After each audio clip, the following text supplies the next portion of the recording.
संभावना है कि अब बीजेपी आसनसोल से शत्रुघ्न सिन्हा के खिलाफ भोजपुरी हीरोइन अक्षरा सिंह को लड़ा सकती है।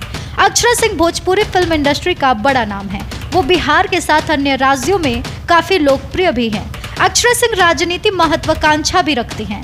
पिछले साल वो प्रशांत किशोर के जन सुराज अभियान से भी जुड़ी थी। हालांकि अब जबकि पवन सिंह का टिकट कट गया है तो चर्चा है कि अक्षरा सिंह बीजेपी की पसंद हो सकती हैं। हालांकि सवाल ये है कि आखिरकार बीजेपी आसनसोल से भोजपुरी स्टार को टिकट क्यों देना चाहती थी।